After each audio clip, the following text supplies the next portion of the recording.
दोस्तों, काफी समय पहले की बात है। एक गांव में आरव नाम का एक व्यक्ति रहा करता था।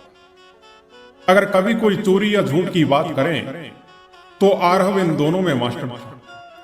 वह कोई भी चीज चुरा कर ले जा सकता था जो भी उसके हाथ लग जाती।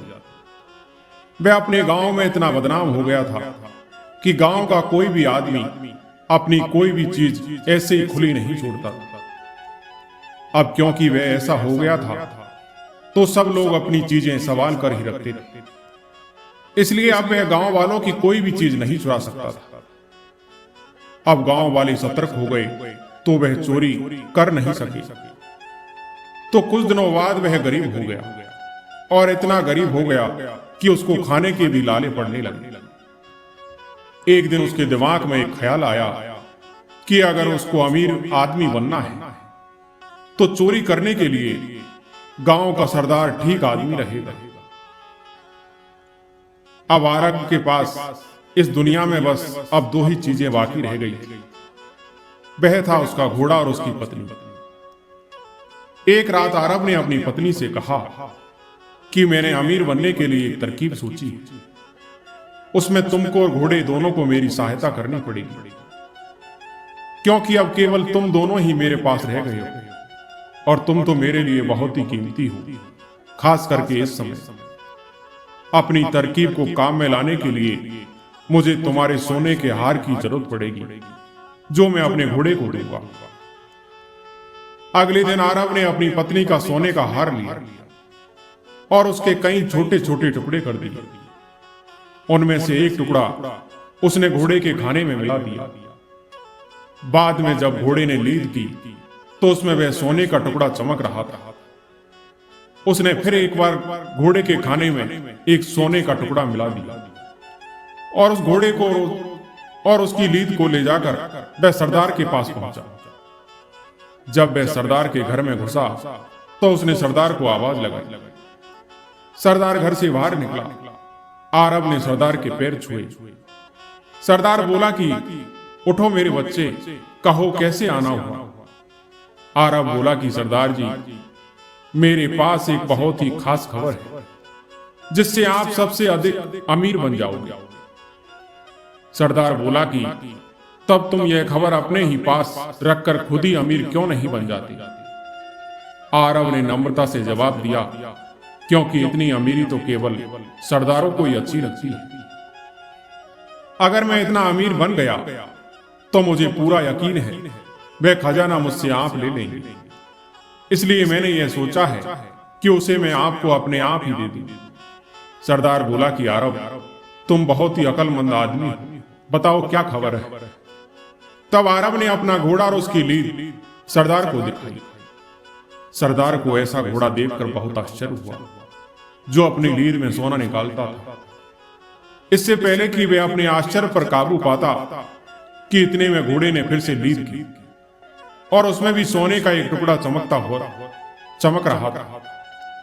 सरदार ने पूछा कि तुम इस घोड़े का क्या लोगे, और देखो ठीक ठीक दाम बताना, क्योंकि तुम यह जानते हो कि मैं तुमसे यह घोड़ा बिना कुछ दिए भी ले सकता हूं। आरव बोला कि सरदार जी, मैं हमेशा ठीक ही बोलता हूं।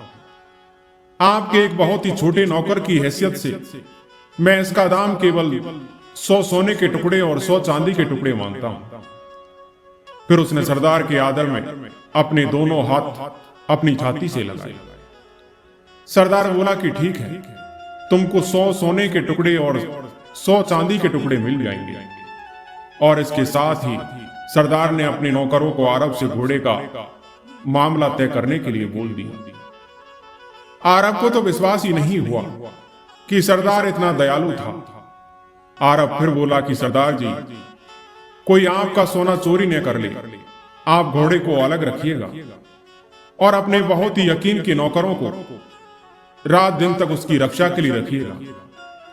उसके बाद आप अपने कुछ नौकर उस सोने को घोड़े की लीद से अलग करने के लिए रखिएगा, जो उस काम को आपके बहुत ही यकीन वाले लोगों की देखरेख में करेंगे। इतना कहकर और अपने पैसे लेकर वह वहां से चला गया। अब इधर 7 दिन बाद उस घोड़े को जहां रखा गया था वह जगह उसकी लीद से भर गई।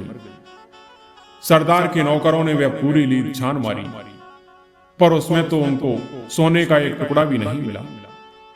यह देखकर सरदार गुस्से से भर गया। उसने आरब को बुलाने के लिए यह कहकर अपने आदमी भेजे कि उस कमीने को मेरे पास जिंदा लेकर आओ, और अगर वह न आए तो उसको मार दो और उसका मरा हुआ शरीर लेकर आओ, ताकि मैं उसको गिद्धों को खाने के लिए फेंक सकूं। अब आरब तो इसके लिए पहले ही तैयार था, क्योंकि उसको मालूम था कि सरदार उसको बुलाएगा ही, क्योंकि उस घोड़े की लीद में सोना तो निकलना ही नहीं था। सो जैसे ही सरदार के आदमी उसके पास आए तो उसने अपनी पत्नी को भी साथ लिया और उसके साथ चल दिया। उसने अपनी पत्नी को अपना प्लान पहले ही बता दिया था कि जब हम सरदार के पास पहुंचेंगे तो तुम जो कुछ भी मैं कहूंगा उस हर बात पर उससे बहस करना। इस तरह में हम आपस में लड़ेंगे और वहां से आगे मैं देख लूंगा। आरब ने एक सोने का टुकड़ा लिया और एक मुर्गा खरीदा। फिर उसने उस मुर्गे को मारा और उसका खून एक सांप की खाल के थैले में भरकर उस थैले का मुंह बांधकर अपनी पत्नी के गले के चारों तरफ बांध दिया। उसके बाद वे सरदार के पास चले गए। सरदार के घर आकर आरब ने उसको झुककर सलाम किया और बोला कि सरदार जी, आपने मुझे बुलाया। सरदार ने बोला कि तुम कह रहे थे कि तुम्हारा घोड़ा अपनी लीद में सोना निकालता है।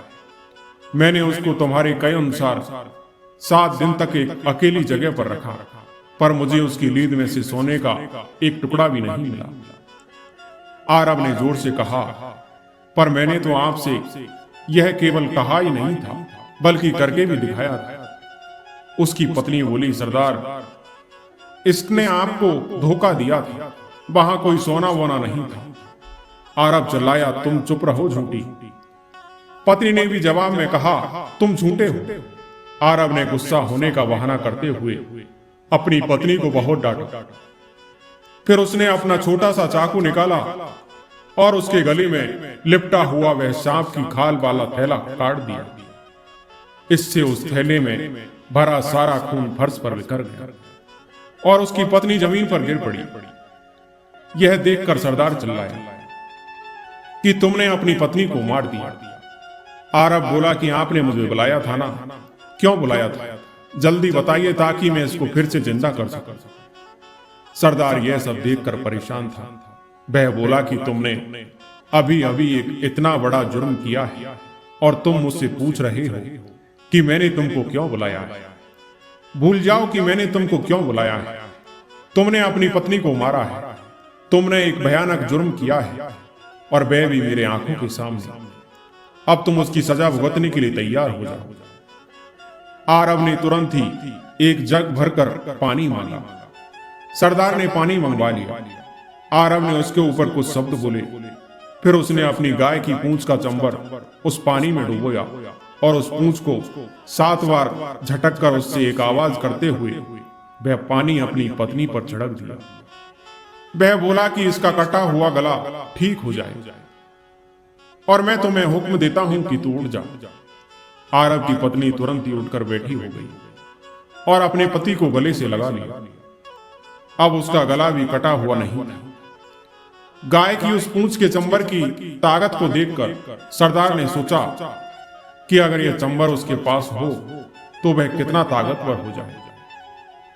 वह अपने उन सब मरे हुए लोगों को जिंदा कर सकता था जो लड़ाई में मारे जाते थे। यही सोचकर सरदार आरब से बोला कि मैंने तो कभी यह सोचा भी नहीं था कि मैं अपनी आंखों से ऐसी ताकत देख पाऊंगा। मुझे लगता है कि मैं लीद में सोना निकालने वाले घोड़े के बदले यह चंबर लेना ज्यादा पसंद करूंगा।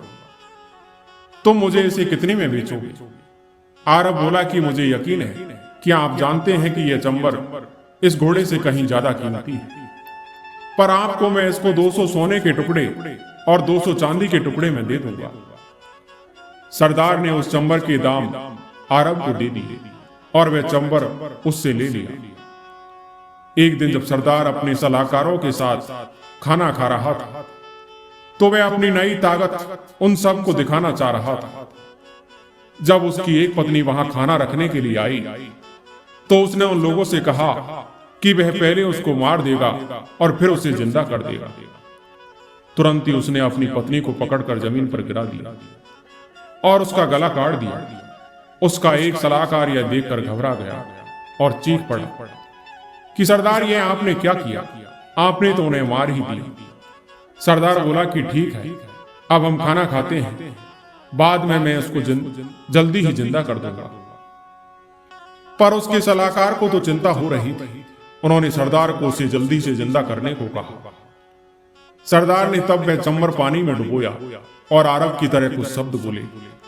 फिर उसने चम्मर को 7 बार हवा में हिलाया और उसका पानी अपनी पत्नी के शरीर पर छिड़क दिया। उसने उसको हुक्म दिया कि वह उठ जाए, पर वह तो वहीं की पड़ी रही, हिली भी नहीं। उसने वह सब एक बार और दोहराया, पर फिर भी कुछ नहीं हुआ। यह देखकर वह खुद भी डर गया। उसने अपने नौकरों को फिर से आरब को लाने के लिए कहा और बोला कि अब की बार तो उसे मरना ही पड़ेगा। सरदार के नौकर आरब को सरदार के पास ले आए। सरदार ने अपने बहुत ताकतवर आदमियों को उसे उसके हाथ पीछे बांधकर एक डूबने वाली चीज से बांधने को कहा। फिर उसको एक चमड़े के थैले में डालकर नदी के सबसे गहरे हिस्से में फेंकने के लिए बोल दिया। उन आदमियों ने उसके हाथ उसके पीछे बांधे और एक चमड़े के थैले में डालकर उस थैले का मुंह रस्सी से बांध दिया। फिर वे उसको नदी में फेंकने के लिए नदी पर ले गए। वे सुबह से लेकर शाम तक चलते रहे। अब उनको लघु संख्या के लिए जाना था, सो वह थैला उन्होंने सड़क के किनारे रख दिया और एक झाड़ी की तरफ चले गए। इससे पहले कि वे वहां पर लौट कर आते, एक सामान बेचने वाला व्यापारी अपने गधे पर बैठकर वहां से गुजर रहा था। आरब को कुछ आवाज आई तो वह थैले में से बोला कि मेहरबानी करके मेरी सहायता करें, मुझे सोना नहीं चाहिए। उन्होंने कहा कि सरदार अपनी जिंदगी बचाने के लिए मुझे अपना खजाना देना चाहता है, पर मुझे उसका कोई खजाना नहीं चाहिए, मैं गरीब ही ठीक हूं। वह व्यापारी बोला कि तुम पागल हो गए, हर आदमी अमीर होना चाहता है और तुम कह रहे हो कि तुम गरीब ही ठीक हो। आरब बोला कि हाँ, मैं ठीक कह रहा हूं। वह खजाना तुम ले लो, यह पैसा मेरे लिए हमेशा से ही एक परेशानी रहा है। तुम मुझे खोल दो और तुम मेरी जगह इस थैले में बैठ जाओ। मुझे वह खजाना नहीं चाहिए, वह खजाना तुम ले लेना। व्यापारी ने तुरंत ही वह थैला खोला, आरब को बाहर निकाला और खुद उस थैले में बंद हो गया। आरब उस व्यापारी के गधे को लेकर वहां से चला गया। इधर सरदार के आदमी लघु शंका से वापस आ गए। उन्होंने वह थैला उठाया और उसे उठाकर चल दिया। उनमें से एक बोला कि आखिर आरब, तुम हमारे हाथ लग ही गए, अब तुम किसी को धोखा नहीं दे पाओगे, हम तुम्हें अब नदी में फेंक देंगे। व्यापारी यह सुनकर थैले में से चिल्लाया कि नहीं नहीं, मैं आरब नहीं हूं, मैं तो मैं हूं, मुझे खोल दो। वे लोग बोले कि हाँ हाँ, वह तुम ही हो। यह कहकर उस थैले को नदी में फेंक दिया और सरदार के पास लौट गए। पर इससे पहले कि वे सरदार के नौकर उसको सारी खबर बताते कि इधर आरब गधे पर सवार होकर वहां आ पहुंचा। सरदार तो उसको देखकर कुछ बोल ही नहीं सका। आरब सरदार से बोला कि सरदार, आपके पुरखों ने आपको आशीर्वाद भेजा है, अच्छा हो कि अगर आप भी उनसे मिलने चले जाएं। वे आपको बहुत याद करते हैं। जहां वे हैं वहां सोना और चांदी खूब सारा है और वे चाहते हैं कि आप वहां खुद जाकर वह सोना चांदी ले आए। आपको वहां जरूर जाना चाहिए जहां मैं गया था। जब तक आप वहां से लौट कर आते हैं तब तक मैं यहां रहता हूं। यह सुनकर सरदार ने अपने गांव वालों को बुलाया और उनसे कहा कि देखो भाई, आरब ने मेरे पुरखों को देखा है, मैं भी उनको देखने जाना चाहता हूं और जब तक मैं उनको देखकर वापस आता हूं तब तक यह आरब तुम्हारा सरदार रहेगा। तुम लोग उसकी उसी तरीके से सेवा करना जैसे मेरी करते रहे।